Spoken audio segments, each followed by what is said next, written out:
Line की configuration देखा था, पॉइंट टू पॉइंट कनेक्टिविटी कैसे करानी है। आज देखना पैकेट स्विचिंग का यूज़ हम किसके लिए करते हैं, पॉइंट टू मल्टी पॉइंट हमारे को क्या करना, नेटवर्क डिज़ाइन करना है उसके लिए। और पॉइंट टू मल्टी पॉइंट के लिए हम जो एनकैप्सुलेशन प्रोटोकॉल्स हम यूज़ करते हैं वो हमारे पास में 3 टाइप्स के हैं। एक तो फ्रेम रिले है, X.25 और ATM, ठीक है। बट जो X.25 और ATM जो टेक्नोलॉजी है अब वो क्या हो चुकी है, ओल्ड टेक्नोलॉजी से। अभी करेंट में फ्रेम रिले यूज़ हो रहा है, बट अब धीरे धीरे फ्रेम रिले भी आउटडेटेड होते जा रहा है, ठीक है। अब MPLS या DM VPN वगैरह हम क्या कर रहे हैं, यूज़ कर रहे हैं कहाँ पर, वैन टेक्नोलॉजीज के अंदर, क्योंकि ये सिस्को प्रोप्राइटरी है ना। तो अब आपका फ्रेम रिले भी बहुत कम यूज़ हो गया है, जो भी नया नेटवर्क वगैरह जो है वो अब इसके ऊपर इम्प्लीमेंट नहीं होता, जो चल रहा है ऑलरेडी वो ही क्या हो रहा है यहाँ पर यूज़ हो रहा है, ठीक है। तो फ्रेम रिले अगर हम यूज़ करते हैं तो हमारा नेटवर्क जो होगा वो कैसे होगा, पॉइंट टू मल्टी पॉइंट होगा। ये क्या कर रहा है, स्पीड को शेयर कर रहा है। कल हमने लीज लाइन में देखा था वो स्पीड को क्या नहीं करता था, शेयर नहीं करता था, ठीक है।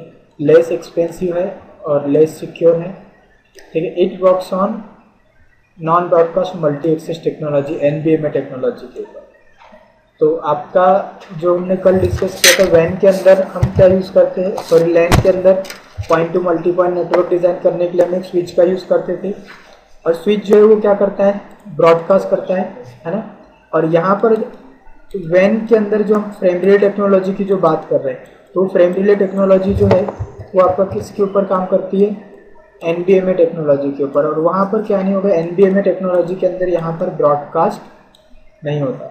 जैसे आपके पास में एक ये हेड ऑफिस का राउटर है और हमारे पास में यहाँ पर 2 ब्रांच ऑफिसेस हैं, ठीक है। इस हेड ऑफिस को मुझे अगर क्या करना है, ब्रांच ऑफिस से कनेक्ट करना है, तो यहाँ पर ISP के एंड पे क्या लगे हुए होते हैं, फ्रेम रिले स्विच।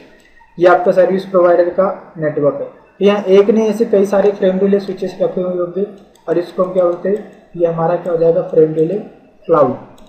क्लियर हुआ। तो आपको अगर आपकी ब्रांच ऑफिस से कनेक्ट है तो ISP से आपने फ्रेम रिले का कनेक्शन लिया तो ISP आपको एक कनेक्शन इधर प्रोवाइड करेगा हेड ऑफिस से।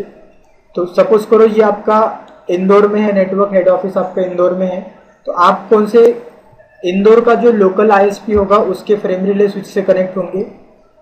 अब ये सपोज करो ब्रांच ऑफिस पुणे में है, तो पुणे का जो लोकल ISP होगा उसके फ्रेम रिले स्विच से कनेक्ट होंगे। ये आपका अगर मुंबई में है तो ये मुंबई के लोकल ISP के फ्रेम रिले स्विच से क्या होगा, कनेक्ट होगा। 3 अलग अलग लोकेशंस पे अलग अलग आपका फ्रेम रिले स्विच होंगे, वो फ्रेम रिले स्विच फिर आपस में कनेक्ट होंगे। बट अभी हमने यहाँ पर डायग्राम में क्या किया, एक ही फ्रेम रिले स्विच क्या किया, यूज किया। तो ये जो फ्रेम रिले टेक्नोलॉजी है किस पे काम करती है, NBMA, non broadcast multi access. और यहाँ पर क्या होता है कि ये नेटवर्क मल्टी एक्सेस तो होगा। अब एक पॉइंट यहाँ पर आप देख रहे होंगे, एक पॉइंट है सीरियल 0/0, यहाँ पे सीरियल 0/0, यहाँ पे सीरियल 0/0। मैं एक सिंगल पोर्ट यूज कर रहा हूँ बट उसकी हेल्प से मल्टीपल क्या कर रहा हूँ, ब्रांच ऑफिस से कनेक्टिविटी कर पा रहा हूँ, ठीक है। तो यहाँ पर ये नेटवर्क मल्टी एक्सेस होगा बट यहाँ पर क्या नहीं होगा, ब्रॉडकास्ट नहीं होगा। इसका रीजन क्या है अभी हम देखेंगे।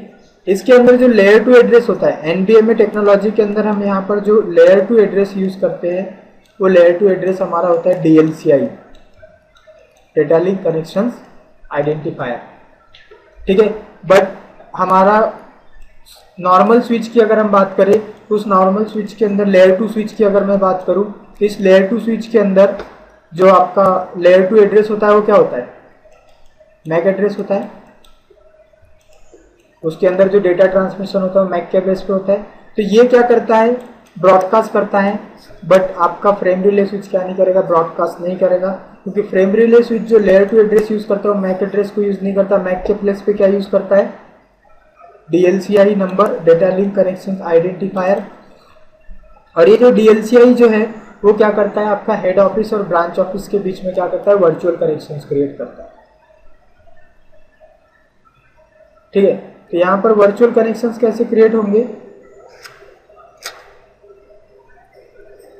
तो इनकी DLCI की कुछ रेंज होती है 16 से लेकर के 1007 तक के, और ये चार्जेबल होते हैं। आपको जब भी आप DLCI नंबर्स परचेस करोगे तो आपको इसको चार्ज पे करना होता है किसको, सर्विस प्रोवाइडर को, ठीक है। तो अब सपोज करो मैंने यहाँ पर क्या किया, R1 और R2 के बीच में मुझे एक वर्चुअल सर्किट क्रिएट करना था, तो उसके लिए आपको यहाँ पर DLCI नंबर्स की ज़रूरत पड़ेगी। तो मैंने इधर R1 पे यूज़ कर लिया 102 और R2 पे यूज़ कर लिया 201। फिर मुझे R1 और R3 के बीच में भी एक वर्चुअल सर्किट क्रिएट करना है, तो मैंने यहाँ पर DLCI नंबर यूज़ कर लिया 103 और यहाँ पर DLCI यूज़ कर लिया क्या 301।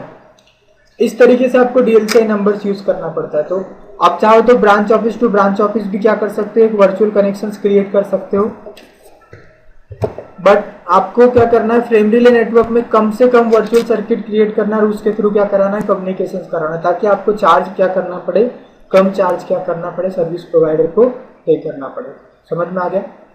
तो अभी R1 और R2 और R3 के बीच जो कम्युनिकेशंस होगा वो किसके थ्रू होगा, हेड ऑफिस के थ्रू। कि सबसे पहले डेटा हेड ऑफिस को R1 को सेंड करेंगे और फिर R1 इसको क्या करेगा, डेटा सेंड करेगा। तो क्या होता है यहाँ पर ब्रॉडकास्ट क्यों नहीं होता वो देखते हैं। ये आपका कौन सा पोर्ट है, फ्रेम रिले स्विच का पोर्ट नंबर 1, ये पोर्ट नंबर 2 और पोर्ट नंबर 3।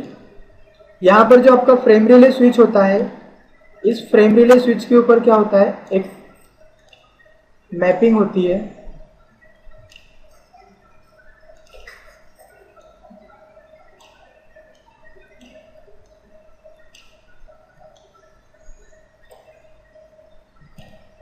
उसमें मैपिंग किस तरीके से होगी, इस फ्रेम रिले स्विच के ऊपर सर्विस प्रोवाइडर के एंड पे यहाँ पर आपका होता है सोर्स पोर्ट और सोर्स DLCI, और एक पोर्ट होगा डेस्टिनेशन पोर्ट और डेस्टिनेशन DLCI। यहाँ पर हम सोर्स पोर्ट में क्या बोलेंगे कि अगर मेरा सोर्स पोर्ट क्या है, पोर्ट नंबर 1 है और DLCI, अब यहाँ पर क्या है, 2 DLCI यूज हो रहा है, एक 102 भी यूज हो रहा है और 103 भी यूज हो रहा है, पोर्ट तो एक ही यूज हो रहा है आपका, पर 2 वर्चुअल सर्किट है इसलिए हम 2 DLCI यूज कर रहे हैं। तो यहाँ पर क्या मैपिंग होगी कि अगर सोर्स पोर्ट मेरा 1 है और सोर्स DLCI क्या है 102 है, तो डेस्टिनेशन पोर्ट मेरा 2 होना चाहिए और डेस्टिनेशन DLCI क्या होना चाहिए 201। डेस्टिनेशन पोर्ट कौन सा होगा, ये है ना। तो इधर से ट्रैफिक आएगा 102 से और इधर पोर्ट नंबर 2 से R2 को क्या हो जाएगा, सेंड हो जाएगा। फिर दूसरी मैपिंग क्या होगी कि सोर्स पोर्ट अगर 1 है और DLCI क्या है 103, तो डेस्टिनेशन पोर्ट क्या होना चाहिए 3 और DLCI क्या होना चाहिए 301।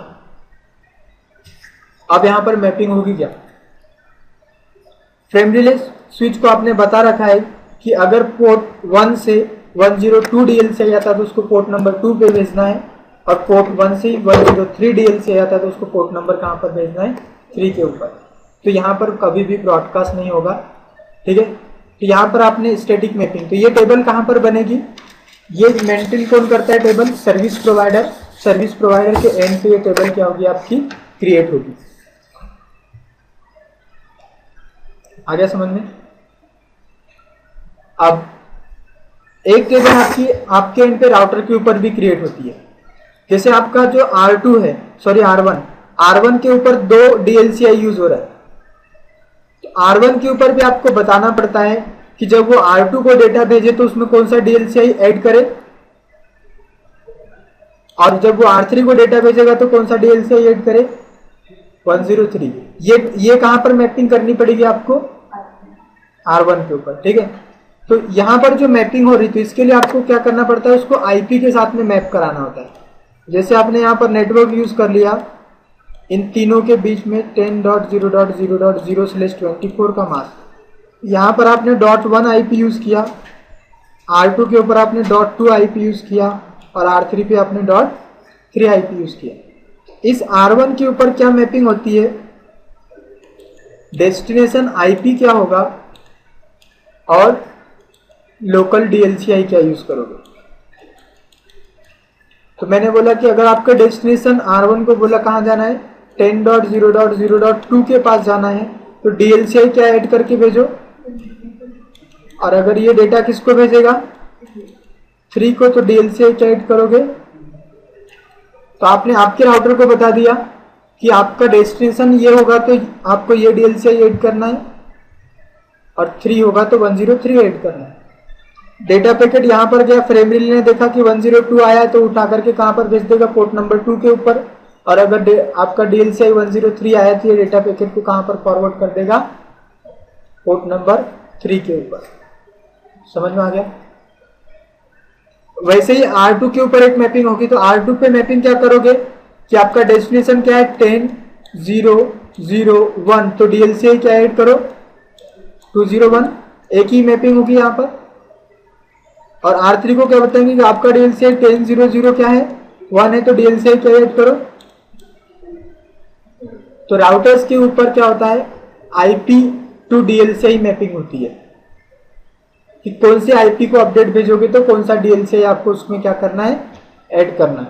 और फ्रेम रिले स्विच के ऊपर क्या होता है, सोर्स और डेस्टिनेशन DLCI और पोर्ट नंबर्स की आप क्या करोगे वहां पर मैपिंग करोगे। तो फ्रेम रिले स्विच के ऊपर DLCI को पोर्ट के साथ में क्या किया जाता है, मैप करके। ठीक है,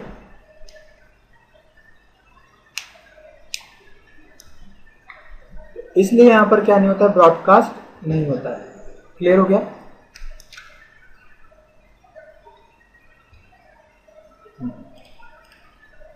तो फ्रेम रिले टेक्नोलॉजी जो है वो NVMe टेक्नोलॉजी पे काम कर रहा है। In NVMe technology no broadcast concept because it create the virtual circuit. यहाँ पर कोई ब्रॉडकास्ट नहीं होगा क्योंकि ये क्या करता है, वर्चुअल सर्किट क्या करता है, क्रिएट करता है। और वो किसके बेस पे बनता है, आपका DLCI नंबर्स के बेस पे आपका क्या होगा, वर्चुअल सर्किट क्रिएट होगा। समझ में आ गया। उसके बाद में DLCI क्या है, data link connection identifier. It is a layer 2 address, एक लेयर 2 एड्रेस है। इसकी रेंज ये है 16 से लेकर के 1007 और चार्जेबल वाया ISP, और it create the virtual circuit. तो आपको कम से कम वर्चुअल सर्किट क्रिएट करना है, नहीं तो जितने वर्चुअल सर्किट क्रिएट करोगे उतने ही आपको DLCI की जरूरत पड़ेगी, है ना। और आपको ISP को क्या करना होगा, ज्यादा चार्ज क्या करना पड़ेगा, पे करना होगा। ठीक है। अब ये जो राउटर के ऊपर अभी मैंने आपको जो मैपिंग बताई, IP टू DLCI और DLCI टू IP की जो मैपिंग है, ये मैपिंग जो होती है 2 टाइप से होती है। एक तो आप स्टैटिक मैपिंग भी कर सकते हो और एक डायनेमिक मैपिंग भी कर सकते हो। तो स्टैटिक मैपिंग आप करोगे मैनुअली, आपको जाकर के क्या करना है, राउटर के ऊपर जाकर के क्या करनी होगी, कमांड रन करनी होगी। डायनेमिक मैपिंग ऑटोमेटिकली होती है, और वो उसके लिए जो प्रोटोकॉल रिस्पॉन्सिबल है वो कौन सा प्रोटोकॉल यूज होता है आपका यहाँ पर, इनवर्स आर्क, या इसको IRP भी बोला जाता है। जैसे ARP था, उसका काम क्या था, IP टू मैक फाइंड करना, RARP MAC to IP find करता था, और IARP क्या करता है, इसका काम क्या है, IP टू DLCI और DLCI टू IP मैपिंग करने के लिए। आ रहा समझ में। तो इसके लिए हम यहाँ पर इनवर्स आर्क प्रोटोकॉल का क्या करते हैं, यूज करते हैं। तो मैपिंग जो ये मैपिंग किसके ऊपर, राउटर के ऊपर जो मैपिंग हो रही है मैं उसकी बात कर रहा हूँ, जो आपने अभी जो टेबल बनाई थी ये वाली। तो ये ऑटोमेटिक भी होता है और मैनुअली भी होता है। तो डायनेमिक मैपिंग बाय डिफॉल्ट क्या होती है, इनेबल्ड रहती है। तो अगर आप मैपिंग नहीं भी करोगे तो भी अपने आप यहाँ पर क्या हो जाएगी, आपकी मैपिंग हो जाएगी। समझ में आया। और अगर आपको स्टैटिक मैपिंग करनी है तो पोर्ट के ऊपर जाकर के आपको क्या करना होता है, इनवर्स आर्क को डिसेबल करना होता है, और फिर आपको मैनुअल यहाँ पर क्या करनी है, मैपिंग करनी है। ठीक है। नेक्स्ट इसमें है एक्सेस लिंक। तो अगर फ्रेम रिले टेक्नोलॉजी में कोई पूछे कि भाई IP टू DLCI और DLCI टू IP मैपिंग अगर मुझे कराना है तो हमारे पास में वो कहाँ पर होती है, तो राउटर के ऊपर होगी। और ऑप्शंस कितने, 2, स्टैटिक और डायनेमिक। डायनेमिक मैपिंग के लिए इनवर्स आर्क प्रोटोकॉल क्या है आपका, रिस्पॉन्सिबल है, और स्टैटिक के लिए नेटवर्क एडमिनिस्ट्रेटर रिस्पॉन्सिबल होगा। Access link. एक्सेस लिंक क्या होती है, link between frame relay switch और राउटर। इस फ्रेम रिले स्विच और राउटर के बीच ये जो लिंक होती है, इस लिंक को हम क्या बोलते हैं? एक्सेस लिंक बोलते हैं। और इस लिंक की जो स्पीड होती है उसको क्या बोला जाता है? Access rate. आगे समझ में? सपोज करो अगर मैंने यहाँ पर ये जो लिंक है और यहाँ पर 1 Mbps की लिंक ले रखी है, तो ये हमारा एक्सेस रेट क्या हो जाएगा? 1 Mbps। एक्सेस लिंक की स्पीड को हम क्या बोलते हैं? एक्सेस रेट बोलते हैं।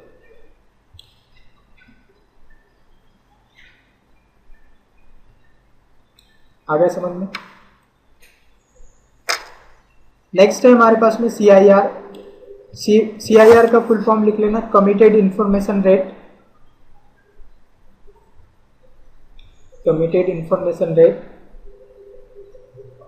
कमिटेड इंफॉर्मेशन रेट का मीनिंग क्या था? Minimum speed of the virtual circuit.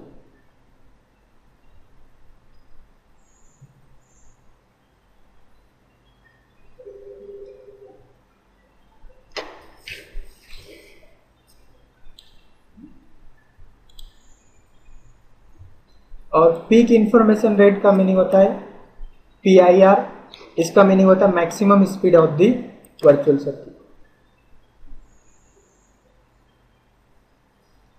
तो यहां पर पीक PEE के है ना,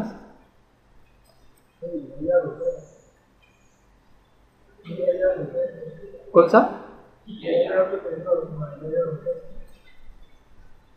ये पहली बार सुना है। फ्रेम रिले यूज करते हो? नेम चेंज कर दिया होगा, हो सकता है वहां पर। उसका क्या मीनिंग होता है EIR का?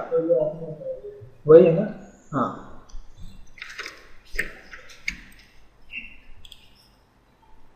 ठीक है, तो इसमें आपका मैक्सिमम स्पीड होगी और इसमें आपका क्या होगा? मिनिमम स्पीड होगी।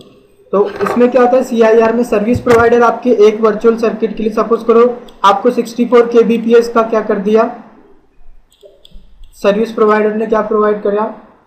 CIR मीन्स उसने आपसे कमिटमेंट कर दिया कि मिनिमम स्पीड तो आपको इतनी मिलेगी ही मिलेगी, आपकी मैक्सिमम स्पीड कितनी हो सकती है, जो पीक इंफॉर्मेशन रेट के अंदर उसने क्या कर रखी? सेट करके रखी है।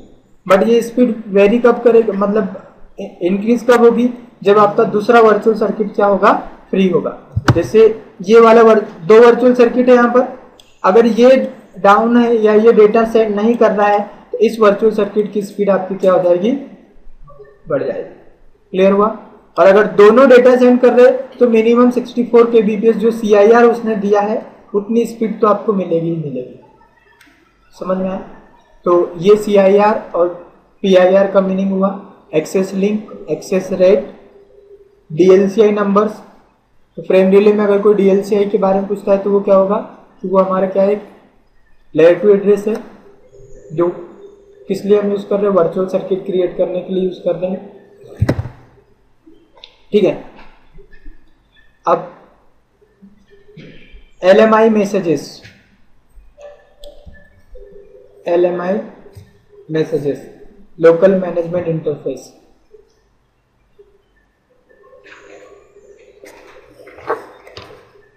लोकल मैनेजमेंट इंटरफेस,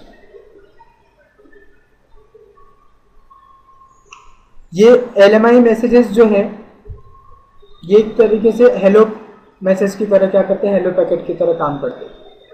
जैसे EIGRP में एवरी 5 सेकेंड्स में वो क्या करते थे? हेलो सेंड करते थे। अगर हेलो 15 सेकेंड तक के नेबर के साइड से क्या नहीं हो रहा है?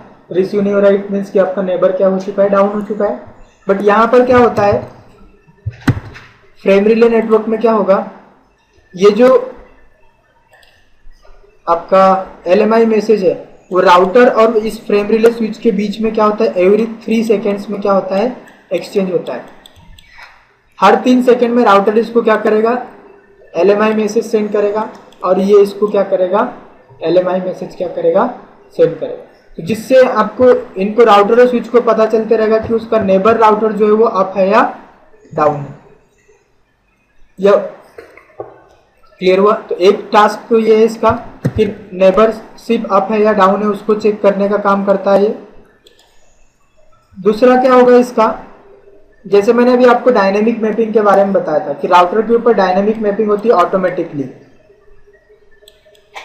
तो ये जो वर्चुअल सर्किट जो बनता है, ये जो कॉन्फ़िगरेशंस होता है, ये कॉन्फ़िगरेशन आपने कहां पर किया हुआ है? आईएसपी ने अपने एंड पे कर दिया फ्रेम रिले स्विच के ऊपर।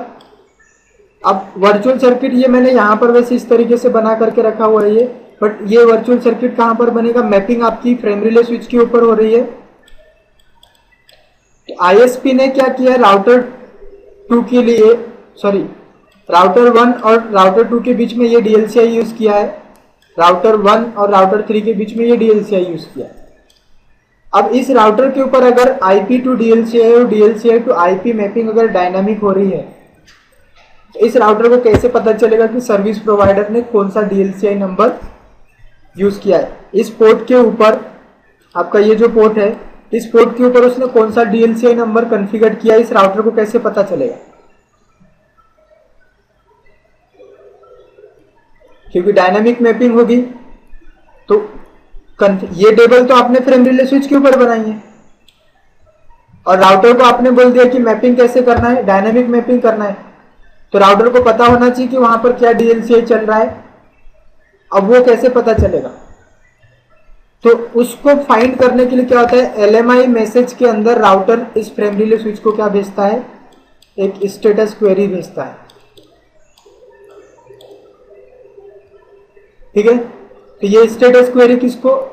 LMI मैसेजेस को फाइंड करने के लिए ये इसको, सॉरी, DLCI नंबर्स को फाइंड करने के लिए क्या करेगा? इसको एक स्टेटस क्वेरी सेंड करेगा, जैसे ARP प्रोटोकॉल करता था। IP उसको पता है, मैक फाइंड करने के लिए क्या करता था? ARP रिक्वेस्ट करता था, और फिर सामने वाला उसको क्या करता था? ARP reply. वैसे ही ये DLCI नंबर्स को फाइंड करने के लिए क्या करता है? स्टेटस क्वेरी सेंड करता है, किसको? फ्रेम रिले स्विच को, और फ्रेम रिले स्विच उसको क्या भेजता है? उस स्टेटस क्वेरी का स्टेटस रिप्लाई।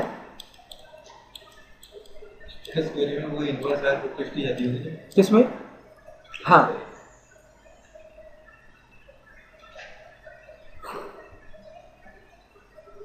बट इस क्वेरी को और रिप्लाई को कैरी करने का काम कौन करता है? आपका LMI मैसेज। स्टेटस क्वेरी भी LMI मैसेज के अंदर जाएगी, और स्टेटस रिप्लाई भी किसके अंदर आएगा? आपका LMI मैसेज के अंदर आएगा।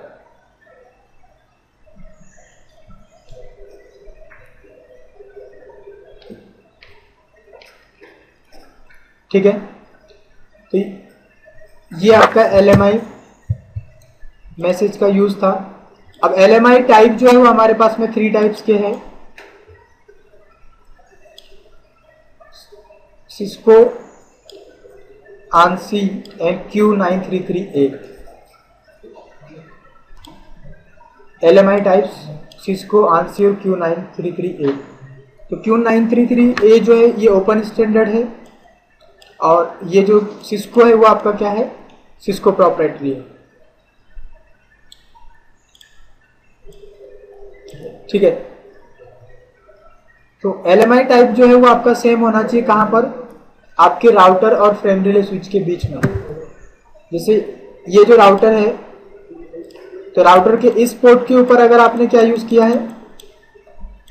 सिस्को यूज किया है, तो फ्रेम रिले स्विच के इस पोर्ट के ऊपर भी क्या होना चाहिए? सिस्को। यहां पर दोनों पे सेम होना चाहिए।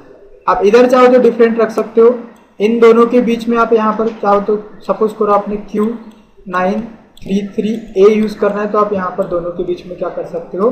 डिफरेंट रख सकते हो। तो राउटर और फ्रेम रिले स्विच के बीच में आपका LMI टाइप क्या होना चाहिए? सेम होना चाहिए। और राउटर टू राउटर आपका एनकैप्सुलेशन टाइप क्या होना चाहिए? सेम होना चाहिए। अब अगर आप यहाँ पर फ्रेम रिले टेक्नोलॉजी यूज कर रहे हो, तो आपका यहाँ पर एनकैप्सुलेशन प्रोटोकॉल भी क्या यूज करोगे आप? Frame relay. जैसे कल हमने HDLC यूज किया था, PPP यूज किया था। अब हमारे को फ्रेम रिले के केस में हमारे पास में एनकैप्सुलेशन प्रोटोकॉल्स 2 टाइप्स के हैं, एक फ्रेम रिले और एक होता है फ्रेम रिले की IETF। तो फ्रेम रिले जो है वो सिस्को प्रोप्राइटरी है। अगर सिस्को का राउटर है तो आप वहां पर क्या यूज कर सकते हो? Encapsulation frame relay. बट अगर आपका अदर वेंडर का राउटर है ना, एक साइड सिस्को का चल रहा है, एक साइड सपोज करो जूनिपर का राउटर चल रहा है, तो वहां पर आपको क्या यूज करना पड़ेगा? Frame relay IETF, encapsulation type.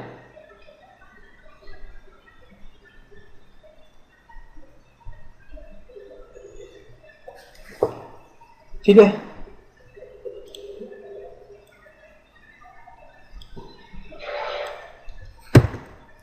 तो ये कॉन्फ़िगरेशन भी कहाँ पर होगा आपका, इस राउटर के ऊपर, यहाँ पर आप यूज़ करोगे आपका encapsulation type frame relay.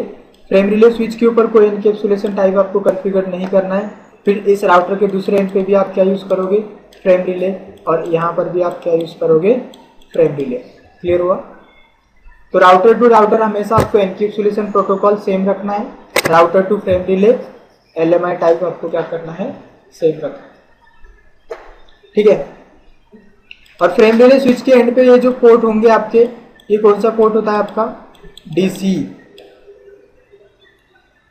Data communication equipment, और क्लाइंट एंड पे क्या होगा आपका, DT, डेटा टर्मिनल इक्विपमेंट। तो इसके बारे में बताया था कि DC और DT पोर्ट के बारे में, सीरियल पोर्ट को जो कॉन्फ़िगरेशन किया था तब, नहीं, हाँ,